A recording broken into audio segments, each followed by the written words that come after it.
Hello what's up, कैसे हैं आप सब। स्वागत है आप सबका टू दिस रिवीजन सेशन, जहां सर हम रिवाइज करने वाले हैं इन्वेस्टिगेशन। इन्वेस्टिगेशन जैसा आप सबको पता है कि भाई ड्यू डिलीजेंस, फॉरेंसिक, इन्वेस्टिगेशन ये एक ही थाली के चट्टे बट्टे हैं। किसी अटेम्प्ट में ड्यू डिलीजेंस आता है, किसी में फॉरेंसिक्स और किसी में इन्वेस्टिगेशन। तो आईसीए का क्या है, बदल बदल के पूछते रहते हैं। कभी ड्यू डिलीजेंस पूछा तो अगली बार फॉरेंसिक और इन्वेस्टिगेशन के चांसेस ज्यादा होते हैं। फॉरेंसिक पूछा तो अगली बार इन्वेस्टिगेशन और ड्यू डिलीजेंस के चांस ज्यादा होते हैं। तो आप जब भी ये वीडियो देख रहे हो, बस ये देख लेना आपके अटेम्प्ट से पहले कौन से टॉपिक का क्वेश्चन आया था, ठीक है। तो उसके हिसाब से आपने अपना डिसाइड करना है कि अगर ड्यू डिलीजेंस का क्वेश्चन आया तो फॉरेंसिक और इन्वेस्टिगेशन को पहली प्रायोरिटी पे करना, फिर ड्यू डिलीजेंस करना। ये आपने थोड़ी सी समझदारी रखनी है, ठीक है सर। अब इन्वेस्टिगेशन की अगर मैं बात करूं, सर ये कैसा चैप्टर है, एकदम लप्पू सा चैप्टर है, एकदम इजी इजी प्यारा प्यारा चैप्टर है। इसको आप दो पार्ट्स में बांट सकते हो, नॉर्मल इन्वेस्टिगेशन, फ्रॉड इन्वेस्टिगेशन। तो जो second part of this video है उसमें हम फ्रॉड इन्वेस्टिगेशन कवर करेंगे। अभी right now we are covering the normal investigation. नाम से पता चलता है कि हम कहीं ना कहीं कुछ चीजों को डिटेल में चेक करने वाले हैं, ठीक है, ठीक है सर। इस वीडियो में मेरी कोशिश रहेगी जितने भी प्यारे प्यारे कॉन्सेप्ट्स हैं वो तो मैं आपको रिवाइज कराऊं, ठीक है। ये भी बताऊं कि आप उनको कैसे ध्यान में रख सकते हो, साथ ही साथ जो इनके प्यारे प्यारे क्वेश्चंस हैं वो भी मैं आपको गो थ्रू कराता चलूंगा, मजा आ जाएगा, ठीक है सर। सबसे पहला क्वेश्चन जो आपके स्टडी मटेरियल में दे रखा है वो है difference between audit and investigation. तो आ जाओ मेरे साथ, एक बार पूरा का पूरा डिफरेंस रिवाइज करते हैं, मजा आएगा, ठीक है। हौले हौले चलना, प्रेम पूर्वक तरीके से सारी बातें दिमाग में जाती जाएंगी। सबसे पहले सर डिफरेंस आता है अबाउट द नेचर। नेचर का मतलब है इन्वेस्टिगेशन कराना आपकी मर्जी है, ये कहीं लिखा नहीं है कि पक्का पक्का इन्वेस्टिगेशन करानी है। जरूरत पड़ने पर आप इन्वेस्टिगेशन करा सकते हो, it is a voluntary thing, ठीक है सर। जब मैं ऑडिट की बात करता हूं, it is mandatory for the companies. Companies act में लिखा है ये कराना हर कंपनी के लिए जरूरी है। फिर सर ऑब्जेक्टिव पे आते हैं। ऑब्जेक्टिव में हमारा क्या है कि इन्वेस्टिगेशन में हमको इस्टेब्लिश करना है अबाउट अ फैक्ट और हैपनिंग। फॉर एग्जांपल फ्रॉड हुआ या नहीं हुआ, ठीक है सर। साथ ही साथ आप असेस करते हो किसी पर्टिकुलर सिचुएशन को। फॉर एग्जांपल, क्या बैंक को लोन देना चाहिए, क्या पार्टनर को पार्टनरशिप फर्म में फर्म एक्सेप्ट करनी चाहिए या नहीं। तो as a partner should I accept the appointment, क्या मुझे बैंक के रूप में लोन देना है सामने वाले को, ये आप असेस कर पाते हो। तो इस्टेब्लिश अ फैक्ट और हैपनिंग और assess a particular situation.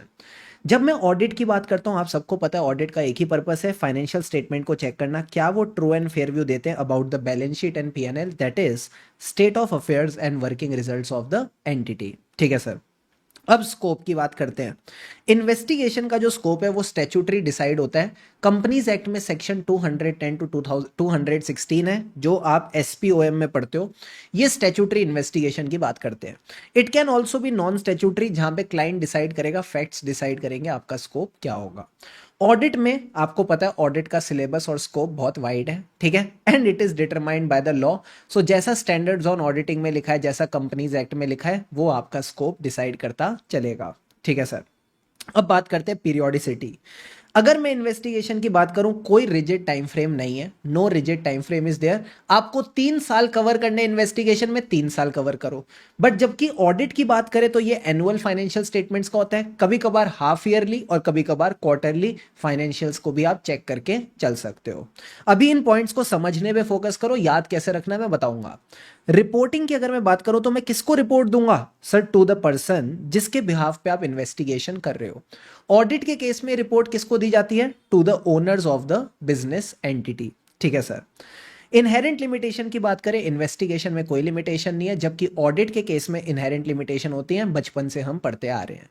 And last point कहता है अपॉइंटिंग एजेंसी। इन्वेस्टिगेटर को कौन अपॉइंट करता है, कोई भी अपॉइंट कर सकता है, भले ही कोई थर्ड पार्टी भी अपॉइंट करके चल सकती है। बट ऑडिटर को हमेशा अपॉइंट करते हैं कंपनी के ओनर्स, या आप बोल दो शेयर होल्डर्स। क्या सारे कॉन्सेप्ट्स क्लियर हैं, यस सर। तो ये आपने बेसिक बेसिक बातें कवर करनी है। अब सर इनकी ना हेडिंग्स याद कर लेना, अंदर की बातें आप अपने वर्ड्स में लिख सकते हो। तो आपको अल्फाबेट्स आते हैं, हाँ, एन से लेके एस तक।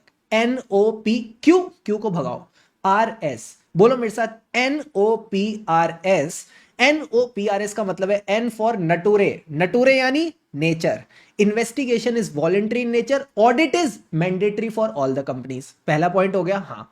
ओ फॉर ऑब्जेक्टिव, मेरा ऑब्जेक्टिव है, मुझे स्टेब्लिश करना है फ्रॉड हुआ या नहीं। इस्टेब्लिश अ फैक्ट, ठीक है, या असेस अ सिचुएशन की एज अ पर्सन मुझे इस पार्टनरशिप फर्म में एंटर करना चाहिए, एज अ बैंक क्या मुझे लोन देना चाहिए, assess a particular situation. Audit में ऑब्जेक्टिव है to assess true and fair view of the financial statement. P, P for periodicity. इन्वेस्टिगेशन में आप कितने भी पीरियड्स कवर कर सकते हो, कोई लिमिट नहीं है। जब ऑडिट की बात करें, क्वार्टरली, हाफ ईयरली, एनुअली, ठीक है सर। आर, आर बोले तो रिपोर्टिंग। मैं किसको रिपोर्ट देता हूं सर, जिसने मुझे अपॉइंट किया है। तो रिपोर्टिंग और अपॉइंटिंग साथ साथ चलते हैं। So reporting to the person who have appointed you as a investigator. Appoint कौन करता है, कोई भी कर सकता है, कोई थर्ड पार्टी भी कर सकती है। ऑडिट में किसको रिपोर्ट करते हैं, शेयर होल्डर को। अपॉइंट भी कौन करता है, शेयर होल्डर। वाह सर, एक तीर से दो निशाने। एंड एस का मतलब है स्कोप। हमारा इन्वेस्टिगेशन का स्कोप कौन डिसाइड करता है, स्टैट्यूटरी, नॉन स्टैट्यूटरी। ऑडिट का scope is wide just like the syllabus, and साथ ही साथ आप बोलोगे it is determined by the law.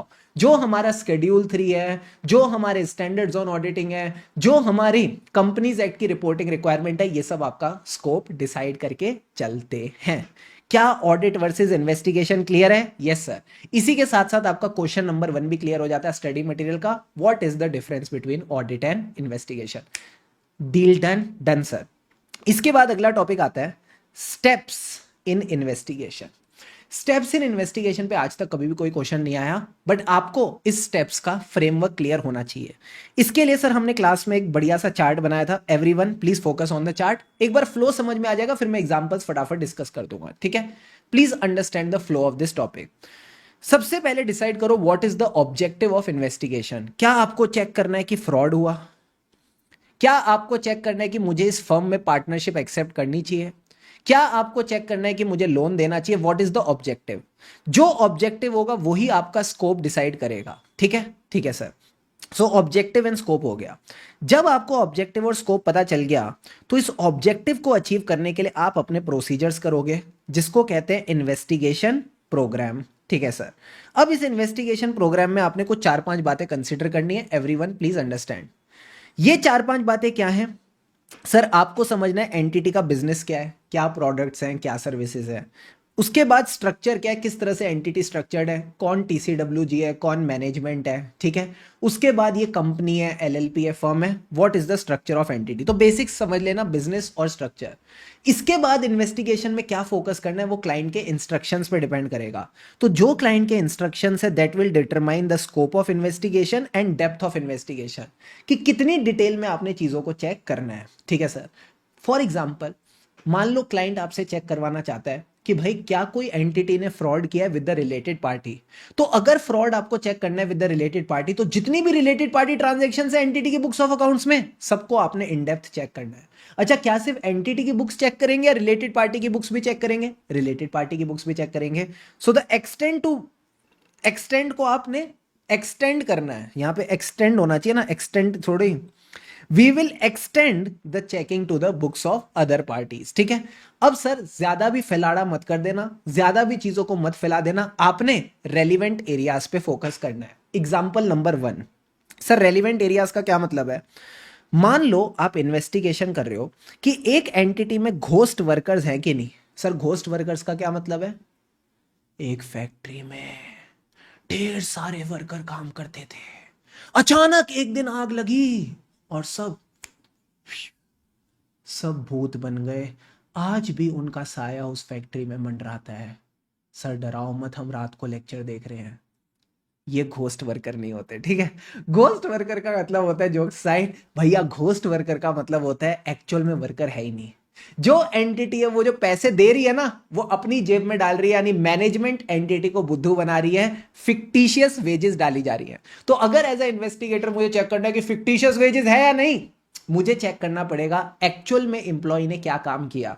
तो एक्चुअल में एम्प्लॉय ने क्या काम किया, तो सबसे पहले एम्प्लॉय की क्या होगी, अपॉइंटमेंट। अगर वो कहते हैं अपॉइंटमेंट के बाद वो चला गया, तो उसकी टर्मिनेशन चेक करो। अब क्या वो रेगुलरली काम पे आ रहा है, उसकी अटेंडेंस देखो। एंड अटेंडेंस के साथ साथ आप देखो आता है तो कितनी देर काम करता है, सुबह आके शाम को जाता है या सुबह आके फटाफट चला जाता है। तो आपने उसके टाइम रिकॉर्ड्स भी चेक करने हैं। सो अपॉइंटमेंट, टर्मिनेशन, डेली अटेंडेंस और टाइम रिकॉर्ड्स, ये सब आपने अच्छे से वेरीफाई करके चलना है। क्या ये बात सबको समझ में आई सर?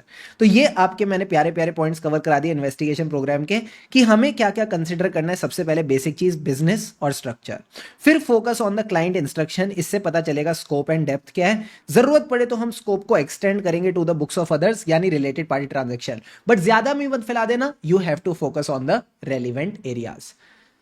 सबसे पहले ऑब्जेक्टिव एंड स्कोप, फिर इन्वेस्टिगेशन प्रोग्राम, क्या क्या प्रोसीजर करूंगा। अच्छा, प्रोसीजर करके क्या कलेक्ट करते हैं? एविडेंस। सो थर्ड पॉइंट कहता है आपने एप्रोप्रिएट एविडेंस कलेक्ट करना है।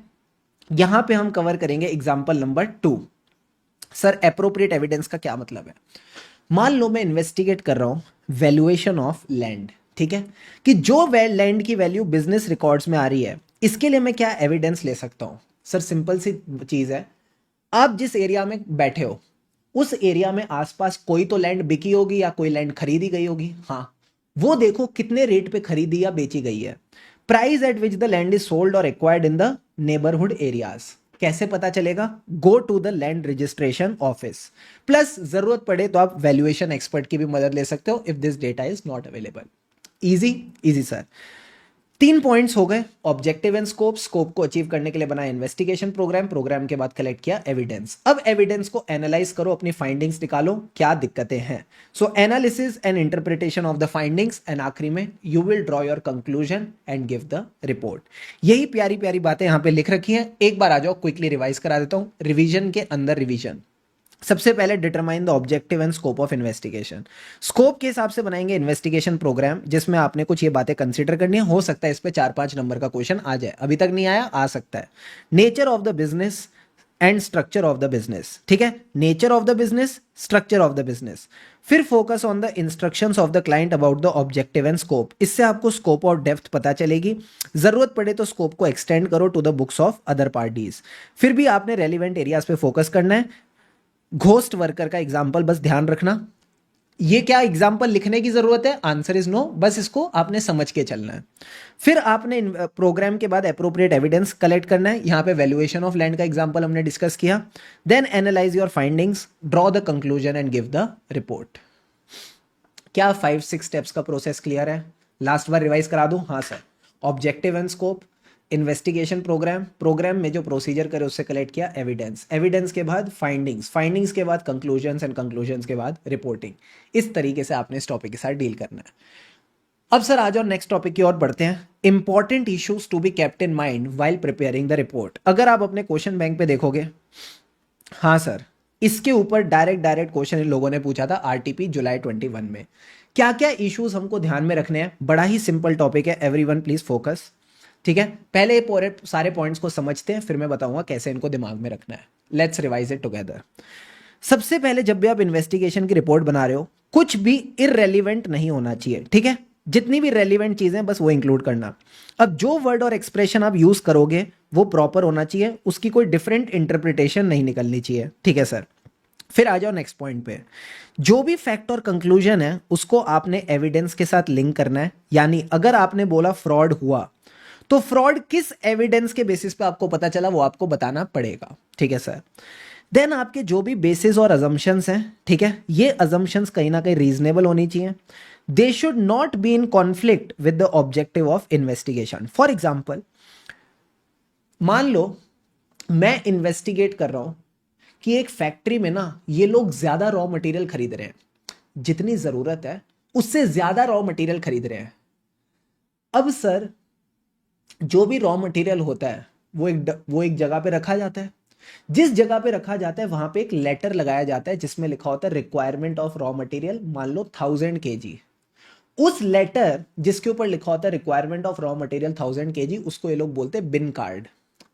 अरे यार, अब जो बंदा रॉ मटेरियल खरीद रहा है ज्यादा, वही तो बिन कार्ड बना रहा है। तो क्या आप बिन कार्ड के बेसिस पे बोल सकते हो कि इन्होंने रॉ मटेरियल रीजनेबल खरीदा है? Answer is no.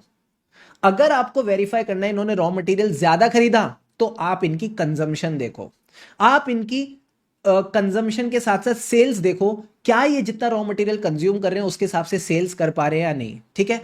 इससे पता चलेगा कि जो इन्होंने रॉ मटेरियल खरीदा है वो ज्यादा है या नहीं।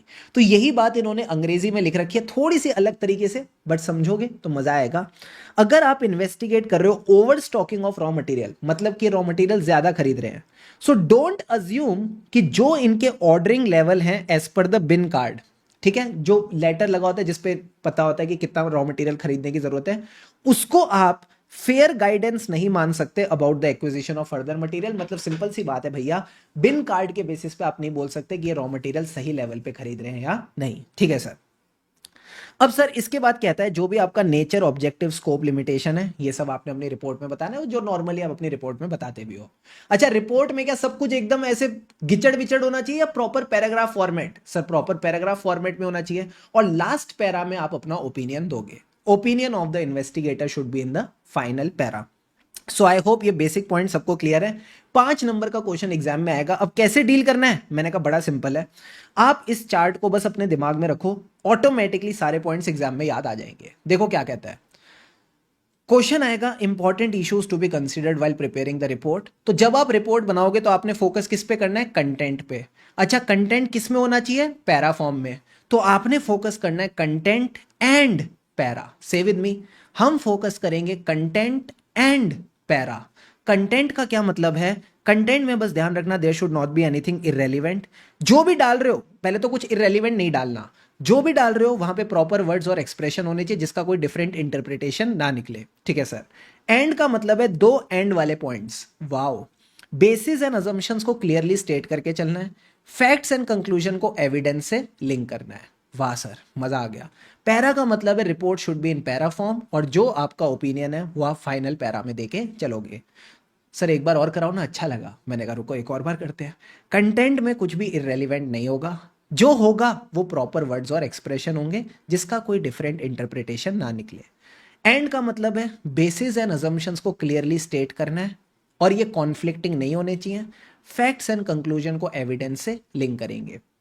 जो भी रिपोर्ट है प्रॉपर पैरा फॉर्म में होनी चाहिए, जो आपका ओपिनियन है वो आप फाइनल पैरा में दोगे। मजा आया? हाँ सर, यही मजा मैं इंडिया के हर सीए स्टूडेंट को देना चाहता हूँ, ठीक है। आई होप आपको अच्छा लगा, चल लगा सर। तो ये आपका बढ़िया बढ़िया क्वेश्चन मैंने कवर करा दिया। अब सर आता है सबसे इंटरेस्टिंग और मेरा फेवरेट टॉपिक। सारे बच्चे इस टॉपिक को बोलो हाय टॉपिक, हेलो, कैसे हो आप? Special issues in investigation. नाम इशू है बट बड़ा ही प्यारा सा क्यूट सा टॉपिक है। पानी के 2-2 घूंट लगाएंगे और रेडी हो जाएंगे।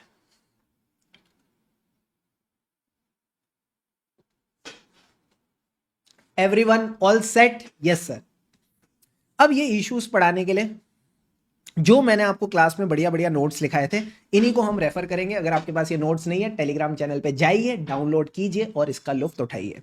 स्पेशल इश्यूज इन इन्वेस्टिगेशन, सबसे पहला इशू ये आता है, क्या सर हमको 100% वेरिफिकेशन करनी है, सेलेक्टिव वेरिफिकेशन? तो इसका कोई डायरेक्ट आंसर नहीं है, it depends on the circumstances. For example, अगर मैं चेक कर रहा हूं अमाउंट ऑफ कैश डेफल्केशन, यानी एंटिटी ने टोटल में कैश की कितनी चोरी करी, कितने ऐसे एक्सपेंसेस थे जो फिक्टिशियस थे जहां पे एंटिटी ने कैश किसी को नहीं दिया, अपनी जेब में डाल लिया, तो इसके लिए क्या मुझे एक कैश वाउचर देखना पड़ेगा?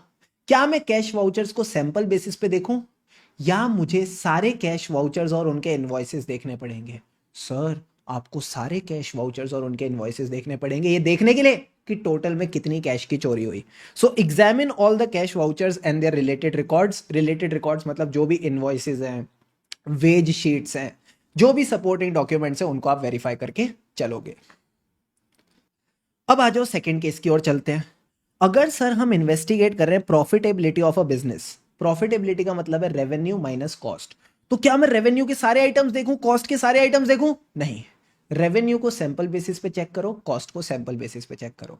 अब सर सैंपलिंग कैसे करें, मनमौजी या statistical sampling? Sir statistical sampling, यानी there should be random selection, probability theory, proper statistical methods को फॉलो करके चलेंगे।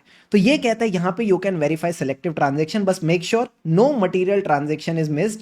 टेस्ट चेक करने की जरूरत नहीं है, गो head with the statistical sampling. क्या पूरा कॉन्सेप्ट समझ में आया? हाँ सर। एक बार आ जाओ वापस रिवाइज करते हैं।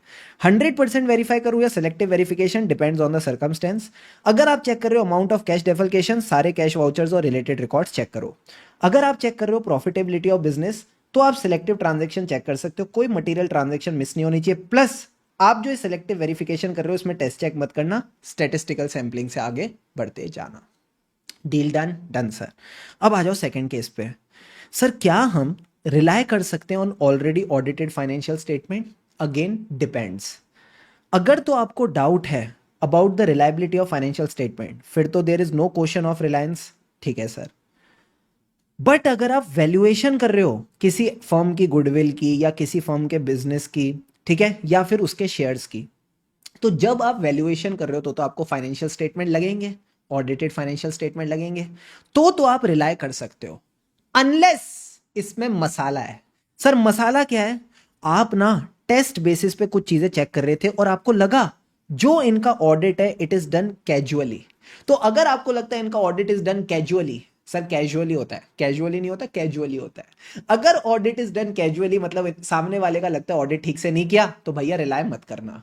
या फिर आपके जो टर्म्स ऑफ अपॉइंटमेंट थे उसमें लिखा था कि आपको टेस्टिंग करनी है, तो जब टर्म्स ऑफ अपॉइंटमेंट के हिसाब से पैसा लिया तो फिर टेस्टिंग भी करना आपका फर्ज बनता है, तो आपने टेस्टिंग करनी है।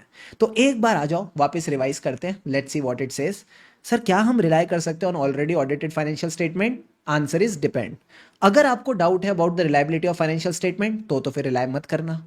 अगर आप इन्वेस्टिगेट कर रहे हो वैल्यूएशन ऑफ गुडविल, बिजनेस या शेयर्स, तो आप रिलाय कर सकते हो, अनलेस आपको लगता है ऑडिट इज डन कैजुअली या टर्म्स ऑफ अपॉइंटमेंट में लिखा है कि आपको टेस्टिंग करना जरूरी है। क्लियर है बॉस? अरे यस और नो? Yes sir. इसके बाद आता है अगला पॉइंट। सर अगर अकाउंट्स का ऑडिट ही नहीं हुआ तो हम क्या करें? अगर अकाउंट्स का ऑडिट नहीं हुआ तो फिर आपको अकाउंट्स की जो भी ट्रांजैक्शन है, अकाउंटिंग रिकॉर्ड्स है, उनको वेरीफाई करना पड़ेगा। If they are not audited, accounting figure should be checked and verified. ठीक है सर। बट कभी कभार किस्मत अच्छी हो सकती है कि ऑडिट तो नहीं हुआ बट जो फाइनेंशियल स्टेटमेंट है वो किसी अच्छे चार्टर्ड अकाउंटेंट नहीं बनाए हैं, यानी accounts are prepared by a professional accountant for the purpose of investigation. क्या मैं इस केस में रिलाय कर सकता हूं? आंसर इज यस, क्योंकि अगर चार्टर्ड अकाउंटेंट गलत अकाउंट्स बनाएगा तो आईसीआई डंडे मारेगी। So you can rely considering the principle of liability to third parties. Principle of liability to third parties कहता है कि अगर आप अपना काम तमीज से नहीं करते तो you will be liable to the third party. तो इसको ध्यान में रखते हुए you can rely on the financial statements prepared by professional accountant. क्या ये बात समझ में आई? आई सर। अब सर एक बात समझना, इस प्रोफेशनल अकाउंटेंट को कौन लेके आया? Appointing agency. ऐसा हो सकता है कि इस अकाउंटेंट ने अपॉइंटिंग बंदे वाले, जिस बंदे ने अपॉइंट किया इसको, उसके साथ मिलके गलत अकाउंट्स बना दिए हों। हाँ सर ऐसा हो सकता है। अरे जिस बंदे ने इस अकाउंटेंट को अपॉइंट किया है, ये दोनों मिलके गलत फाइनेंशियल स्टेटमेंट भी तो आपके सामने डाल सकते हैं। हाँ सर। तो ध्यान रखना, ये बंदा बायस्ड नहीं होना चाहिए, इसके अंदर ओ फॉर ऑब्जेक्टिविटी होनी चाहिए। तो यही आपने लास्ट पॉइंट ध्यान रखना है, check the objectivity of the accountant, there should not be any biasness. Sir एक बार वापस रिवाइज करा दो, ध्यान से समझना। If the accounts are not audited तो आप उन पर रिलाई नहीं कर सकते, अकाउंटिंग फिगर्स को चेक करो। कॉमन सेंस है, कॉमन सेंस है। अगर आपकी किस्मत अच्छी हुई, they will be prepared by a professional accountant for the purpose of investigation, तो आप एक्सेप्ट कर सकते हो considering the principle of liability to third party. But sir make sure that the person is having objectivity, that means there should not be any biasness. समझ आया? समझ गए sir. अब आ जाओ नेक्स्ट मसालेदार क्वेश्चन की बात करते हैं। सर क्या हम एक्सपर्ट की मदद ले सकते हैं? Answer is yes. For example किसी एरिया की वैल्यूएशन वगैरह करानी है तो ऑब्वियस सी बात है हमारी एक्सपर्टीज नहीं है, तो हम किसी एक्सपर्ट की मदद ले सकते हैं। अब जब आप एक्सपर्ट की मदद वगैरह ले रहे हो तो उसके लिए कंसेंट ले लेना, हमेशा याद रखना कंसेंट इज इंपॉर्टेंट। ठीक है sir. So you may feel the necessary of the views and opinion of expert, but इसके लिए आपको क्लाइंट का कंसेंट लेना पड़ेगा। और हाँ, ये एक्सपर्ट को पैसा कौन देगा? हम देंगे या क्लाइंट देगा? सर ये तो बड़ी अजीब बात है। तो जो भी ये कंफ्यूजन है, जो भी ये क्वेश्चन है, इनको भी सेटल करके चलना बिफोर हैंड, ताकि आपको बाद में लड़ाई वड़ा ना हो क्लाइंट के साथ, ठीक है। So settle the questions of cost for obtaining the views, कि ये जो कॉस्ट लग रही है एक्सपर्ट से व्यूज लेने की, ये कौन बियर करेगा, ये भी आपने सेटल करके चलना है। So you may feel there is a necessity of the views और ओपिनियंस ऑफ द एक्सपर्ट। जब भी एक्सपर्ट की नीड लगे कंसेंट ले लेना, कंसेंट के साथ साथ ये भी देख लेना इसकी कॉस्ट कौन बियर करके चलेगा। अब सर लास्ट इंपॉर्टेंट पॉइंट आता है, क्या हमको वर्किंग पेपर्स रिटेन करने हैं या नहीं। मान लो आप इन्वेंट्री फ्रॉड चेक कर रहे हो, is there a need to retain the working paper और नॉट। आप मुझे बताओ, मैंने इन्वेंट्री फ्रॉड निकाला कि इतने अमाउंट का फ्रॉड हुआ है और ये इन्वेंट्री मैनेजर ने किया है। जैसे ही मैं कोर्ट में गया, जज साहब बैठे हैं और बोलते हैं, सुनो इन्वेस्टिगेटर, तुम कहते हो इन्वेंट्री फ्रॉड हुआ इतने अमाउंट का, तुम कहते हो इन्वेंट्री मैनेजर ने फ्रॉड किया, इसका प्रूफ क्या है। तो आप बोलोगे मैंने तो चेकिंग की थी। वो कहेगा चेकिंग कहां है। आप बोलोगे वो तो मैंने की थी, मुझे क्या अभी है नहीं मेरे पास। जज वहीं से आपको उल्टे पैर भगा देगा, सारी की सारी मेहनत गई इन वाटर, पानी में। तो क्या हमको वर्किंग पेपर्स रिटेन करने चाहिए या नहीं करने चाहिए। सर करने चाहिए। यही बात तो यहां पे लिखी है कि जो भी आपके नोट्स ऑफ वर्क है, वर्किंग पेपर्स है, उनको रिटेन करना, जिसमें जो भी स्केड्यूल्स हैं, फैक्ट्स हैं, अमाउंट्स हैं, जो आपने डिस्कशंस करी है, इंटरेक्शंस करी है इन्वेंट्री मैनेजर के साथ, या फिर you can say stores department के साथ, परचेज मैनेजर के साथ, वो सारी कन्वर्सेशंस आप रिकॉर्ड करो। So retain full notes of the work, schedules, facts, figures, conversation. Sir इसके साथ साथ जो भी क्लाइंट की बुक्स और आपकी फिगर्स है, इनको आपने लिंकअप करके चलना है। You need to link up these figures. तीसरा पॉइंट जो हमेशा हमको पता है, शेरा वाली अंबे माँ, माता रानी माता जगदम्बे माँ, रिटर्न रिप्रेजेंटेशन। जो क्लाइंट है उससे रिटर्न रिप्रेजेंटेशन ले लेना, that means the appointing authority will give you a representation letter. अगर आपके पास ये डॉक्यूमेंट्स नहीं होंगे, you won't be able to explain the figures in the court. आप कोर्ट में अपने आप को एक्सप्लेन नहीं कर पाओगे। इसका बेनिफिट क्या होता है, जो भी फैक्ट्स हैं, जो भी सिचुएशंस हैं, उसके हिसाब से आप अपनी रिपोर्ट बना पाते हो। यू कैन को relate the facts and events while drafting your report. क्या ये बात समझ में आई सर। एक बार आ जाओ, वापस रिवाइज करा रहा हूं प्रॉपर लर्निंग के साथ। Everyone focus. हम रिटेन करते हैं अपने work papers, notes of work, जिसमें आते हैं स्केड्यूल्स, जो भी इन्वेंट्री के स्केड्यूल्स हैं, फैक्ट्स हैं, फिगर्स हैं, कन्वर्सेशन है। अब सर ये बोलो बहुत सारे नोट्स इकट्ठे हो गए, तो जब ज्यादा नोट्स इकट्ठे हो जाते हैं, ये इधर उधर ना बिखर जाए, इन पे चिमटी लगा दो। चिमटी का मतलब है इनको लिंक कर दो। लिंकअप, याद रखना, लिंकअप।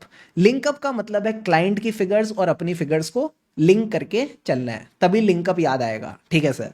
और आखिरी में क्या लेते हैं, representation letter. Easy easy sir.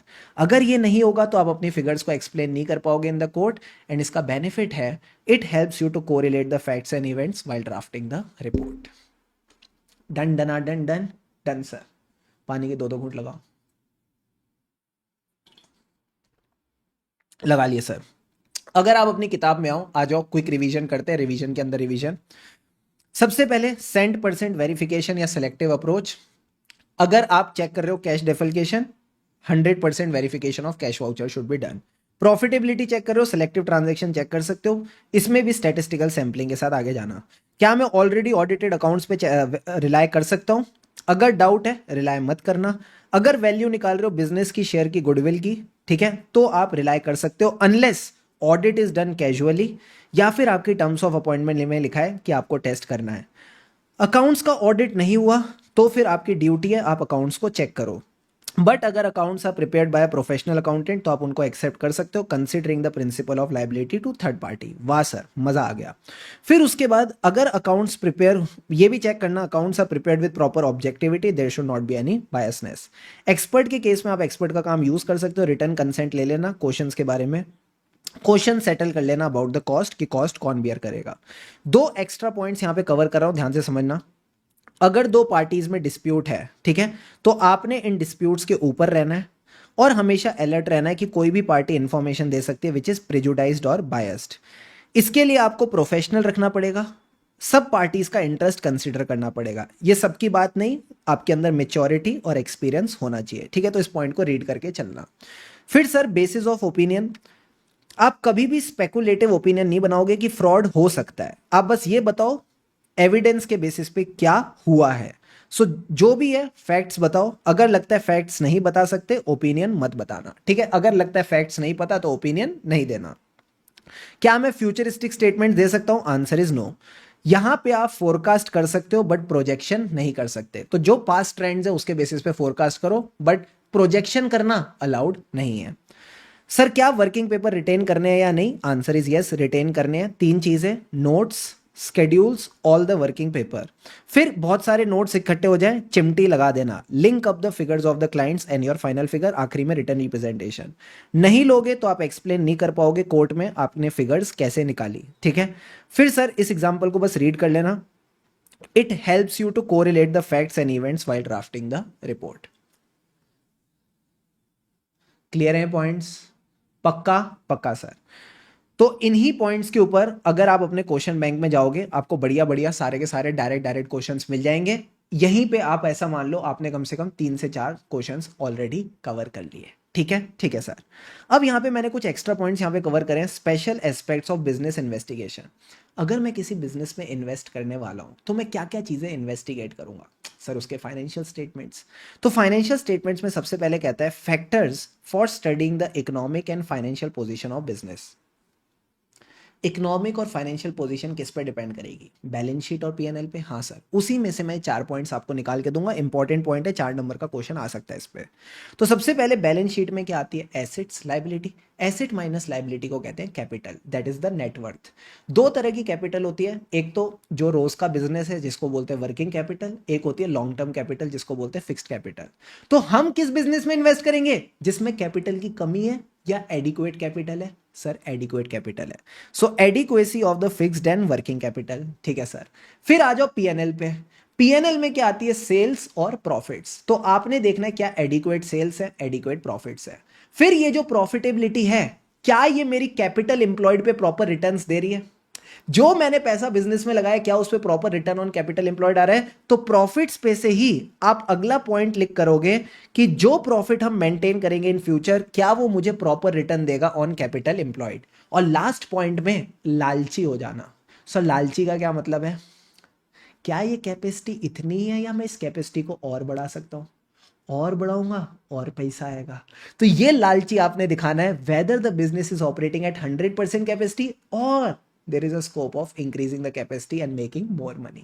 तो ये 4 बातें आपने याद रखनी इकोनॉमिक एंड फाइनेंशियल पोजीशन में। सबसे पहले बैलेंस शीट यानी फिक्स्ड और वर्किंग कैपिटल एडिक्वेट होनी चाहिए। प्रॉफिट में adequate sales and adequate profit, adequate नहीं ट्रेंड। फिर देखना ट्रेंड के हिसाब से क्या जो फ्यूचर में प्रॉफिट्स कमाऊंगा adequate return on capital employed देगा। और लास्ट पॉइंट में लालची, क्या ये 100% कैपेसिटी है या मैं इस कैपेसिटी को और ग्रो करके चल सकता हूं? इंपॉर्टेंट टॉपिक है, ठीक है सर। फिर आ जाओ ट्रेड रिसीवेबल्स, ये तो आपने बस रीड करके चलना है। आ जाओ मैं आपको पॉइंट्स गो थ्रू कराता हूं, बड़े इजी पॉइंट्स हैं। डेटर्स के केस में हम वैल्यू पे फोकस करेंगे, क्या प्रॉपर प्रोविजन बनाया गया। प्रोविजन किस पे डिपेंड करता है? क्लासिफिकेशन, जो डिपेंड करती है एजिंग। जितना पुराना डेटर उतना ज्यादा प्रोविजन उस पे बनेगा। और ये एजिंग से पता चलता है पार्टी का करेक्टर कैसा है। जो पार्टी टाइम पे पेमेंट देती है अच्छी पार्टी, जो पार्टी टाइम पे पेमेंट नहीं देती नालायक पार्टी, ठीक है सर। साथ ही साथ आप इनका डेटर टर्नओवर रेशियो देखो, अगर ये रेशियो अच्छा है इसका मतलब ये टाइम पे पैसा रियलाइज कर रहे हैं। वाओ सर, मजा आ गया। फिर साथ ही साथ आप देखोगे length of the credit period allowed, हम कितना क्रेडिट पीरियड सामने वाले को अलाउ कर रहे हैं। हो सकता है सेल्स अफेक्ट करने के लिए हम ज्यादा क्रेडिट पीरियड दे रहे हो। तो ये 4 पॉइंट्स ध्यान रखने हैं, provision, classification, debtor turnover ratio and credit period. Capital की मैं बात करूं तो बड़ा सिंपल है, आपने देखना है जो डेट और इक्विटी का बैलेंस है वो प्रॉपर होना चाहिए। Capital should be well balanced, अगर ये वेल बैलेंस नहीं है इसका मतलब डिबेंचर और प्रेफरेंस कैपिटल बहुत ज्यादा है। प्लस जो कैपिटल है वो रीजनेबल होनी चाहिए considering the assets and working capital required. फिर आपने इनके टर्म्स देखने हो फॉर इशू ऑफ कैपिटल, कि जो इन्होंने कैपिटल रेज करी क्या वो ठीक से यूटिलाइज करी। साथ ही साथ देखना restriction on the transferability of share, अगर रिस्ट्रिक्शंस होंगे तो वैल्यू गिर जाती है। अगेन इन 3 पॉइंट्स को बस रीड करके चलना है। अब सर बड़ा इंपॉर्टेंट टॉपिक आता है वापस, फैक्टर्स, ठीक है? ये क्वेश्चन भी बार बार आईसीआई पूछता है। टर्नओवर के केस में what are the factors affecting the future maintainability of turnover, यानी जो टर्नओवर मैं आज मेंटेन कर रहा हूं क्या वो मैं फ्यूचर में भी मेंटेन कर पाऊंगा। तो सबसे पहले किस पे डिपेंड करेगा? छोड़ दो इन पॉइंट्स को, बोलो जाओ यहां से, लॉजिकली बताओ जो मैं टर्नओवर आज की डेट में मेंटेन कर रहा हूं ये मैं फ्यूचर में भी मेंटेन कर पाऊंगा। किस पे डिपेंड करता है? ट्रेंड पे। अगर मैं पास्ट में मेंटेन कर पाया हूं तो मैं फ्यूचर में भी मेंटेन कर पाऊंगा। So first of all it depends on the trend. Whether in the past sales are increasing consistently और फ्लक्चुएटिंग, अगर फ्लक्चुएटिंग है तो घबराहट होगी, कंसिस्टेंटली हो रही है तो मैं आगे भी कर पाऊंगा। अब सर अगर मैं बात करूं सेल्स के इंक्रीज होने की, तो सेल्स इंक्रीज कब होंगी, जब मैं इसकी मार्केट बढ़ाऊंगा, मैं डोमेस्टिक के साथ साथ you can say export market में भी घुसूंगा।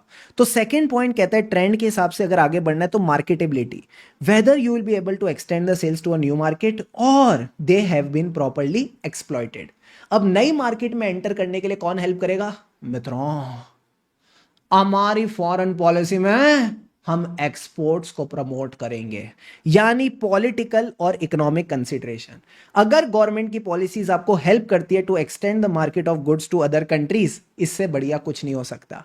फिर साथ ही साथ होम मार्केट को देखो कि इकोनॉमिक कंडीशंस देखते हुए वो इंक्रीज होगी या डिक्रीज। एंड लास्ट पॉइंट है सर हम डोमेस्टिक को छोड़ के फॉरेन मार्केट में क्यों जा रहे हैं, कंपटीशन आ गया। सो लास्ट पॉइंट में बस ध्यान रखना कंपटीशन में क्या देखना है कि आपका शेयर और कॉम्पिटिटर का शेयर कितना है, क्या आपने एक स्टेबल शेयर मेंटेन कर रखा है या आपका शेयर इंक्रीजिंग और डिक्रीजिंग फ्लक्चुएटिंग शेयर है। So is the demand for competitor product increasing, is the company share in total trade constant और इट इज फ्लक्चुएटिंग। बिना देखे चारों पॉइंट बताओ। सर फ्यूचर में टर्नओवर मेंटेन होगा, ये डिपेंड करता है ट्रेंड पे। अगर आपको इंक्रीज करना है, ठीक है, कंपटीशन आ गया, हमको हमको नई मार्केट में घुसना है, तो मार्केटेबिलिटी कौन हेल्प करेगा मार्केट में घुसने में, मोदी जी, पॉलिटिकल और economic consideration. And last point कहता है कंपटीशन, क्या कंपटीशन का शेयर है और उसके कंपैरिजन में आपका जो शेयर है टोटल मार्केट में वो इंक्रीजिंग है या फ्लक्चुएटिंग, वो भी आपने कंसिडर करके चलना है।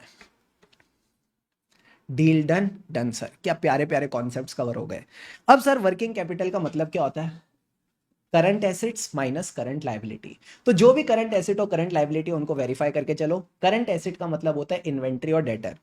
तो सबसे पहले इन्वेंट्री टर्नओवर रेशियो देख लेना कि क्या ये प्रॉपरली टाइम पे अपनी इन्वेंट्री को कैश में कन्वर्ट कर पा रहे हैं या नहीं, ठीक है सर।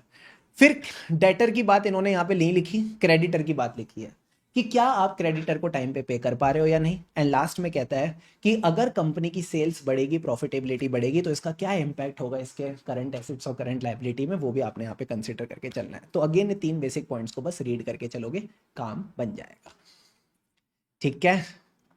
अब आ जाओ मेरे साथ अगले टॉपिक की ओर आगे बढ़ते हैं, जिसका नाम है types of investigation. So sir types of investigation में स्टैट्यूटरी इन्वेस्टिगेशन तो आपको ऑलरेडी आती है, ऐसे ऐसे क्या देख रहे हो, पढ़ा है ना एसपीओएम में 70 80 मार्क्स लेके आ रहे हो, हाँ सर तो ये तो आते होंगे। नहीं नहीं सर याद नहीं है तो कोई बात नहीं, रिवाइज कर लेना, ठीक है। एक बार इन सेक्शंस को एसपीएम वाला जो लॉ वाला पार्ट है वहां से आपने गो थ्रू करके चलना है, 210 212 213 एंड 216, ठीक है। These are the statutory investigation. इनका कुछ भरोसा नहीं है, मे बी एक आध एमसीक्यू वगैरह पूछ लें, तो एक बार इन सेक्शंस को गो थ्रू कर लेना, ठीक है सर। अब जो नॉन स्टैट्यूटरी इन्वेस्टिगेशंस हैं, ठीक है, अभी हमारा फोकस रहेगा सबसे पहले इनकमिंग पार्टनर पे, फिर वैल्यूएशन ऑफ शेयर्स पे जो आपका एएफएम वाला कॉन्सेप्ट है, फिर बैंक और फाइनेंशियल इंस्टीट्यूशन पे जो कहीं ना कहीं किसी को लोन देने वाली है। तो सबसे पहले आ जाओ इनकमिंग पार्टनर की इन्वेस्टिगेशन की बात करते हैं। इनकमिंग पार्टनर, मैंने बोला इनकमिंग पार्टनर की इन्वेस्टिगेशन, तुमने क्या सुना सर, हमने सुना ड्यू डिलीजेंस। ड्यू डिलीजेंस में जैसे आप देखते थे ना कि सामने वाली एंटिटी जिसमें आप इन्वेस्ट करने वाले हो उसकी हिस्ट्री क्या है, ग्रोथ क्या है, हाँ सर, उसकी क्या प्रॉफिटेबिलिटी है, उसकी क्या नेटवर्थ है, इस तरह से आप जज करते थे, राइट। ऐसी एक पार्टनरशिप फर्म में आप जज करोगे। तो सबसे पहले जब भी आपको पार्टनरशिप फर्म का एडमिशन का न्योता मिलेगा, एडमिशन का ऑफर आएगा, तो सबसे पहले उनसे पूछना क्यों, मैं ही क्यों, what is the reason for offer of appointment as a partner, क्या कोई पुराना पार्टनर जा रहा है जिसकी जगह आप लेने वाले हो, ठीक है सर। दूसरी चीज, जब आप पार्टनरशिप फर्म का पार्ट बनोगे आपको उसका शेयर मिलेगा, प्रॉफिट का शेयर मिलेगा।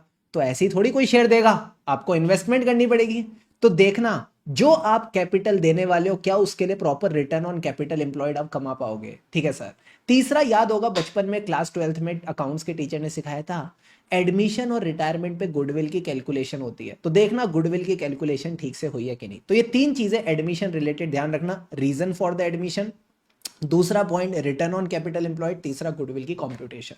इसके अलावा जब आपको फर्म का पार्ट बनाया जा रहा है तो आप फर्म को समझो कि फर्म की क्या हिस्ट्री रही है, क्या ग्रोथ रही है, दूसरा, आपने फर्म को समझने के लिए उसकी पार्टनरशिप डीड देखनी है कि कौन कौन पार्टनर्स है, पार्टनर्स ने कितना कैपिटल दे रखा है, कितना इंटरेस्ट लेते हैं, कितनी ड्राइंग्स करते हैं, सब पार्टनर्स का क्या रोल है ये भी आपने देखना है। ठीक है सर।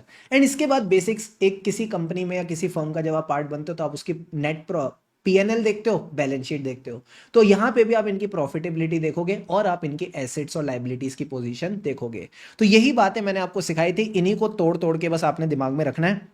सबसे पहले जब आपको एडमिशन का मौका मिल रहा है, इनकमिंग पार्टनर हो, तो आप एडमिशन वाले 3 पॉइंट कंसीडर करोगे। रीजंस फोकस करो बोर्ड पे, reasons for the offer of admission, क्या कोई सीनियर पार्टनर जा रहा है। दूसरा, जब आप पैसे दोगे तो क्या proper return on capital employed मिलेगा। तीसरा, जो गुडविल आप कंट्रीब्यूट करोगे उसकी कंप्यूटेशन ठीक से हुई है या नहीं।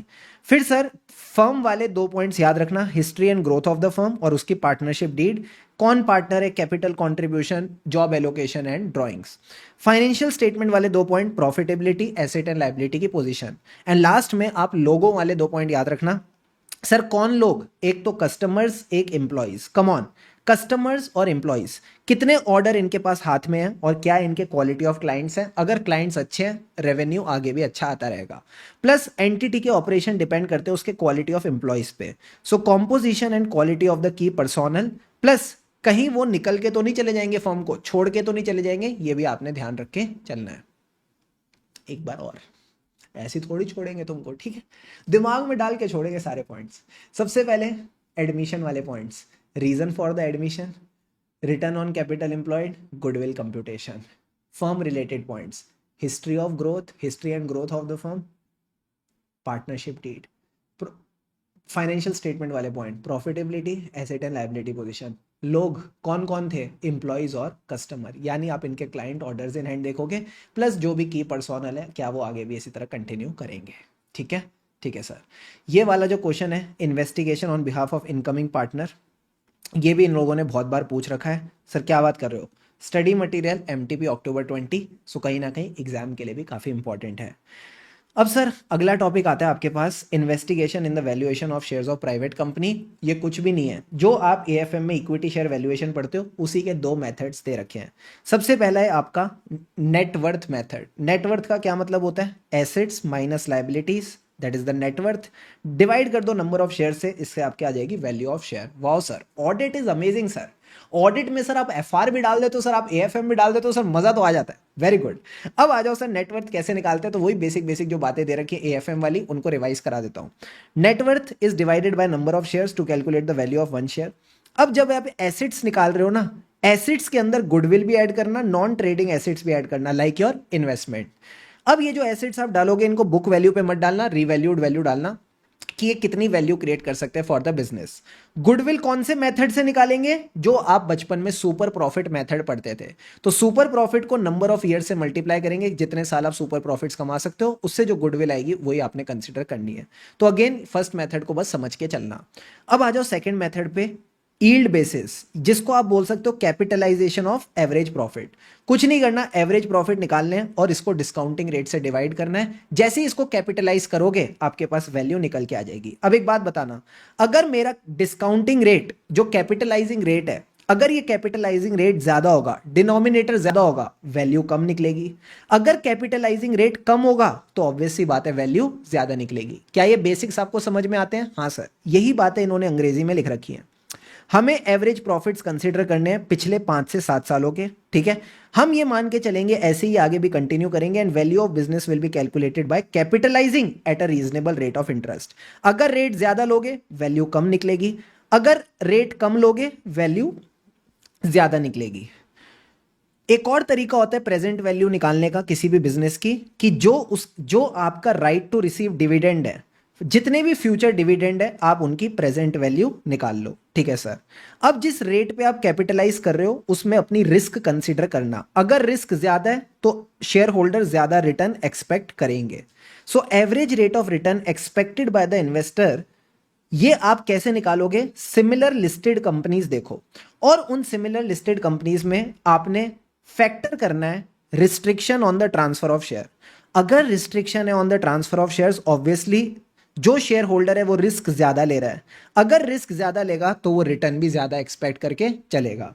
अगर आप किसी को मेजॉरिटी होल्डिंग दे रहे हो तो ऑब्वियस सी बात है उसको आपके शेयर्स खरीदने के लिए प्रीमियम अमाउंट देना पड़ेगा। तो अगेन ये छोटा सा कॉन्सेप्ट आपने ध्यान रख के चलना है। आ गई एएफएम की फील, आ गई सर। अब आ जाओ नेक्स्ट टॉपिक की ओर चलते हैं, आईसीआई का favourite topic, investigation on behalf of bank और फाइनेंशियल इंस्टीट्यूशन जो डिसाइड कर रहा है क्या कंपनी को लोन देना चाहिए या नहीं। इधर देखो, कंपनी आती है बैंक के पास, हमको लोन दो ना। बैंक एक इन्वेस्टिगेटर को अपॉइंट करता है, चेक कर क्या मुझे इसको लोन देना चाहिए या नहीं। तो इन्वेस्टिगेटर क्या क्या पॉइंट्स कंसीडर करेगा, 5 पॉइंट्स आपने ध्यान रखने हैं। सबसे पहले वो देखेगा लोन क्यों चाहिए, what is the purpose of the loan. Logically चलो ना, पर्पस क्या है लोन लेने का। दूसरी चीज, जिस पर्पस के लिए लोन ले रही है क्या वो पर्पस इसको अलाउड है by the MOA and AOA, memorandum और आर्टिकल्स ऑफ एसोसिएशन, क्या कंपनी को वो अलाउ करते हैं ये लोन लेना उस पर्पस के लिए। ठीक है सर। तीसरी चीज, जब मैं इसको लोन दे रहा हूं तो क्या ये मेरे को लौटा पाएगी। सर लौटा पाएगी का मतलब है हमें देखना है स्केड्यूल ऑफ रीपेमेंट, क्या ये हमको लौटा पाएगी, ये आपने देखना है। प्लस इसके स्केड्यूल ऑफ रीपेमेंट पे भरोसा करने के लिए आपको इसकी हिस्ट्री देखनी पड़ेगी। जो यहां पे लोग काम कर रहे हैं उनकी रेप्यूटेशन देखनी पड़ेगी। ठीक है, अगर विजय माल्या लोन लेने आएगा तो मत देना, ऑब्वियस सी बात है। तो हमको history of growth and reputation भी कंसीडर करके चलनी है। तो ये आपने कुछ 4-5 पॉइंट्स यहां पे कंसीडर करने हैं। Everyone please focus. सबसे पहले पर्पस देखेंगे, purpose for which loan is required and किस मैनर में वो लोग उस पैसे को इन्वेस्ट करेंगे। फिर देखो क्या इस पर्पस के लिए एमओए और एओए इनको अलाउ करता है लोन यूज करने के लिए। ठीक है सर। अब जब वो लोन ले गए तो क्या वो लौटा पाएंगे, schedule of repayment, assumptions about the cash profits and cash that will be available to repay the loan. अब सर इस पे मैं भरोसा कब कर पाऊंगा, जब मैं इनकी history of growth and development देखूंगा और साथ ही साथ आज की डेट में इनकी क्या फाइनेंशियल स्टैंडिंग है और रेप्यूटेशन, ये आपने कंसीडर करके चलने हैं। तो 5 पॉइंट ध्यान रखना। Purpose, purpose is allowed by MOA AOA, loan ले जा रहे हैं लौटा पाएंगे, ये लौटा पाएंगे किस पे डिपेंड करता है, history of growth and reputation. ये हिस्ट्री ऑफ ग्रोथ और रेप्यूटेशन और फाइनेंशियल स्टैंडिंग पे डिपेंड करेगा। ठीक है, ये वाला क्वेश्चन भी अगर आप देखोगे बहुत बार आईसीआई ने पूछ रखा है। ठीक है, स्टडी मटेरियल में भी पूछ रखा है, May 18 एग्जाम में भी पूछ रखा है, so can be asked in your exam. इसके बाद सर आपने बोला स्केड्यूल ऑफ रीपेमेंट जो होगा उसमें कंपनी को बताना पड़ेगा कि आगे जाके वो इतने कैश प्रॉफिट्स कमाएगी, फिर वो पैसे लौटाएगी। क्या हम इनकी प्रॉफिटेबिलिटी चेक कर सकते हैं, इन्वेस्टिगेट कर सकते हैं? Answer is yes. कैसे? पिछले 1 साल के प्रॉफिट मत देखना, पिछले साल के प्रॉफिट तो हो सकता है इन्होंने इन्फ्लेट कर रखे हो, तो जो पिछले 5 साल के प्रॉफिट है ना उनका एवरेज निकालना। ठीक है सर। अब जब इन्होंने पैसे बोरो किए हैं, इन्वेस्ट भी करेंगे, उस इन्वेस्टमेंट पे रिटर्न्स भी आएंगे, तो जो एवरेज प्रॉफिट्स हैं और return on the borrowed funds, इन दोनों को ऐड करके आपको पता चलेगा कितना प्रॉफिट ये लोग कमाने वाले हैं। ठीक है सर। उस प्रॉफिट के बेसिस पे देखना क्या ये पैसा लौटा पाएंगे या नहीं। तो आपने क्या करना है, एक कंडेंस्ड इनकम स्टेटमेंट बनाना है, छोटा सा क्यूट सा इनकम स्टेटमेंट बनाना है जिसमें आप इनके प्रॉफिट्स ले लो पिछले 5 साल के। अब 5 साल का इनकम स्टेटमेंट कैसे बनेगा, revenue minus cost, gross profit minus all the expenses minus tax, net profit. तो यही चीजें आपने लेनी है, income, expenses, gross profit, net profit, tax paid of all the 5 years. ठीक है सर। अब जो भी प्रॉफिट्स आप निकालते हो 5 साल के एवरेज करके, उसको इंक्रीज कर देना by the returns on investment of borrowed fund. साथ ही साथ जो आपने एफएम में रेशियो सीखे थे, asset turnover ratio, asset turnover मतलब inventory turnover, debtor turnover, fixed asset turnover, ये रेशियोज निकाल लेना। जो आप लिक्विडिटी रेशियोज निकालते हो, करंट रेशियो, क्विक रेशियो, वो सब निकाल लेना। साथ ही साथ जो आपके इक्विटी वाले रेशियो होते हैं, equity to fixed assets, equity to debt, ये रेशियोज आप निकाल सकते हो। तो 5 से 6 रेशियोज इसमें से आप ध्यान रख लेना। ठीक है, ठीक है सर। एंड लास्ट में ब्रेकअप। सर ब्रेकअप, अरे जो प्रोडक्ट वाइज सेल्स हैं उसका ब्रेकअप देना कि किस किस प्रोडक्ट की कितनी कितनी सेल्स हो रही हैं, ताकि हम इंश्योर कर सके ये सिर्फ एक ही प्रोडक्ट पे डिपेंडेंट नहीं है, हर प्रोडक्ट इनके प्रॉपर सेल्स लाके दे रहा है। ठीक है, तो 3 बातें ध्यान रखेंगे, condensed income statement on the basis of last 5 year profit, ratios कम से कम 5 से 6 रेशियोज याद रखना, एसेट टर्नओवर, लिक्विडिटी रेशियो और इक्विटी वाले रेशियो, और आखिरी में आ जाएगा ब्रेकअप। ब्रेकअप किसका, product wise sales of the, to show the trend. Sir profitability तो देख ली, अगर बैलेंस शीट भी इन्वेस्टिगेट कर लेते तो मजा आ जाता। तो आ जाओ मेरे साथ, इनकी बैलेंस शीट भी इन्वेस्टिगेट करते हैं, जो इनके एसेट्स और लाइबिलिटीज हैं इनको भी बढ़िया बढ़िया इन्वेस्टिगेट कर लेते हैं। अब सर एसेट्स और लाइबिलिटीज इन्वेस्टिगेट करने के लिए दो ही चीजें इन्वेस्टिगेट करनी है, एसेट्स और लाइबिलिटी।